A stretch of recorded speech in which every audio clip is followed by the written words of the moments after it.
தில்லை 27 நேயர்கள் அனைவருக்கும் மீண்டும் ஒரு அன்பான வணக்கம்.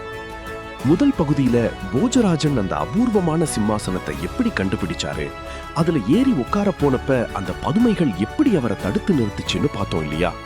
இப்போ அந்த முதல் பதுமையான சுகேசி விக்ரமாதித்தனோட வரலாற்றை சொல்ல ஆரம்பிக்குது. வாங்க நாமளும் அந்த வரலாற்று பயணத்துக்குள்ள போவோம். ஒரு மர்மமான பிறப்பு. பல நூற்றாண்டுகளுக்கு முன்னாடி பாரத தேசத்துல கன்னியாபுரம்னு ஒரு நாடு இருந்துச்சு. அந்த நாட்டை சந்திரசேனன் அப்படிங்கிற மன்னன் ரொம்ப சிறப்பா ஆண்டு வந்தான். அவருக்கு 2 மனைவிகள். ஒரு காலத்துல அந்த நாட்டுக்கு ஒரு பெரிய முனிவர் வர்றாரு. அவரோட அருளாசியால அந்த மன்னனுக்கு 3 பசங்க பிறக்கறாங்க. அவங்க தான் பத்ருஹரி, பட்டி மற்றும் நம்ம கதையோட நாயகன் விக்ரமாதித்தன்.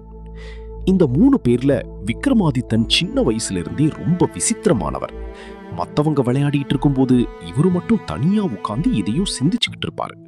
வீரம், விவேகம், சாஸ்திரம்னு எல்லாத்துலயும் இவரு கில்லாடி. ஆனா விக்ரமாதித்தனோட அண்ணன் பத்ருஹரி தான் முறைப்படி அரியணை ஏறாரு. பத்ருஹரியின் ஆட்சி மற்றும் அந்த அபூர்வ கனி. பத்ருஹரி ஒரு நல்ல அரசன் தான். ஆனா அவர் தன் மனைவி அனங்கசேனை மேல வச்சிருந்த அன்பு இருக்கே, அது கொஞ்சம் அதிகம்னு தான் சொல்லணும்.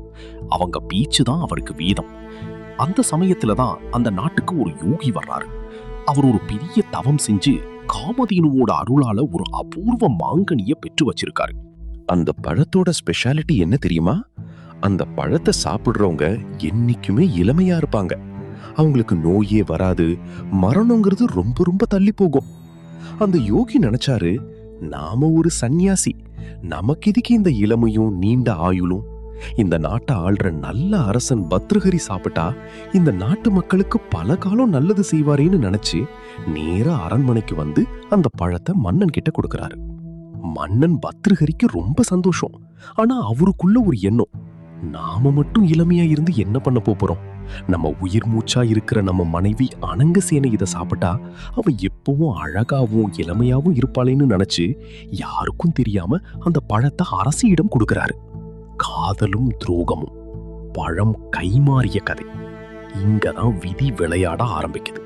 அரசி அனங்கசேனை அந்த பழத்தை வாங்கிக்கிட்டாலே தவிர அவளுக்கு மன்னன் மேல உண்மையான அன்பு இல்லை. அவ அந்த அரண்மனையில குதிரைகளை கவனிச்சுக்கிற ஒரு பாகன், அதாவது குதிரைக்காரன் மேல ஆசைப்பட்டுக்கிட்டு இருந்தான். என் காதலன் குதிரைக்காரன் ரொம்ப காலம் இளமையா இருக்கணும்னு நினைச்சு மன்னன் கொடுத்த அந்த தெய்வீக பழத்தை அந்த பாகன் கிட்ட கொடுக்கறான். ஆனா அந்த பாகனோ அந்த ஊர்ல இருக்கிற ஒரு விலை மாது மேல பைத்தியமா இருந்தான். அவன் நினைச்சான், நமக்கு எதுக்கு இந்த ராஜகனி? நாம நேசிக்கிற அந்த பெண் இதை சாப்பிட்டா அவ எப்பவும் அழகா இருப்பான்னு சொல்லி அவகிட்ட கொடுக்கறான். அந்த பெண் விலை மாது ஒரு விஷயம் யோசிச்சா. அவளுக்குள்ள ஒரு நல்ல குணம் இருந்துச்சு. நான் ஒரு பாவி, ஒரு அற்பமான மனுஷி. நான் இதை சாப்பிட்டு இன்னும் பல காலம் வாழ்ந்து என்ன பண்ண போறேன்? நம்ம மன்னன் பத்ருஹரி ரொம்ப நல்லவர். அவர் இதை சாப்பிட்டா இந்த நாடு இன்னும் செழிப்பா இருக்குமேன்னு நினைச்சு நேர அரண்மனைக்கு வந்து மன்னன் முன்னாடி நிக்கிறான். அரசி, இது ஒரு அதிசய கனி. இதை சாப்பிட்டா நீங்க சாவே இல்லாம வாழலாம். இது உங்களுக்கு தான் தகுதியானதுன்னு சொல்லி பத்ருஹரி கையில கொடுக்கறான். விக்ரமாதித்தனின் வருகை. பழத்தை பார்த்த பத்ருஹரி அதிர்ந்து போயிட்டாரு. இது நான் என் மனைவிக்கு கொடுத்த பழமாச்சே, இது எப்படி இவ கைக்கு வந்துச்சுன்னு பதறி போய் விசாரணை நடத்துறாரு. உண்மை ஒவ்வொன்னா வெளியே வருது. மனைவி செஞ்ச துரோகத்தை நினைச்சா அவர் மனசு உடைஞ்சு போயிட்டாரு. இந்த உலகமே போய் பாசங்கிறது வெறும் மாயைன்னு அவருக்குள்ள ஒரு பெரிய ஞானம் பிறக்குது. அப்போவே அவர் ஒரு முடிவெடுத்தாரு. இனிமே எனக்கு இந்த அரசாங்கம் வேண்டாம், இந்த அதிகாரம் வேண்டான்னு சொல்லிட்டு துறவரம் பூண்டு காட்டுக்கு கிளம்பிட்டாரு. போறதுக்கு முன்னாடி தன் தம்பி விக்ரமாதித்தையும் அழைச்சு, தம்பி, இந்த நாட்டை இனிமே நீதான் பாத்துக்கணும், நேர்மை தவறாம ஆட்சி செய்யன்னு சொல்லி பட்டாபிஷேகம் பண்ணி வைக்கிறாரு. விக்ரமாதித்தனின் பொற்கால ஆட்சி. விக்ரமாதித்தன் அரியணை ஏறின உடனே அந்த நாடே ஒரு புது உற்சாகத்துல மதந்துச்சு. விக்ரமாதித்தனுக்கு துணையா அவரோட இன்னொரு தம்பி பட்டி மந்திரி பதவியில இருந்து ஆலோசனை கொடுக்கிறாரு. இவங்க 2 பேரும் சேர்ந்தா அறிவும் வீரமும் ஒன்னா சேர்ந்த மாதிரி. விக்ரமாதித்தன் வெறும் அரண்மனையில உட்கார்ந்துகிட்டு இருக்கிற ராஜா கிடையாது. ராத்திரியானா மாறு வேஷம் போட்டுக்கிட்டு ஊர் முழுக்க சுத்துவாரு. மக்களுக்கு என்ன குறை இருக்கு, அதிகாரிகள் யாராவது தப்பு பண்றாங்களா, திருடம் பயம் இருக்கா, இப்படி ஒவ்வொன்னையும் நேர்ல போய் பார்த்து சரி பண்ணுவாரு. அப்படி ஒரு ராத்திரி நேரத்துல விக்ரமாதித்தன் மாறு வேஷத்துல சுத்தும் போது ஒரு மயானத்துல ஒரு விசித்திரமான ஒளிய பாக்குறாரு. அங்க ஒரு மாயாவி, அதாவது ஒரு மந்திரவாதி தவம் செஞ்சுக்கிட்டு இருக்கான்.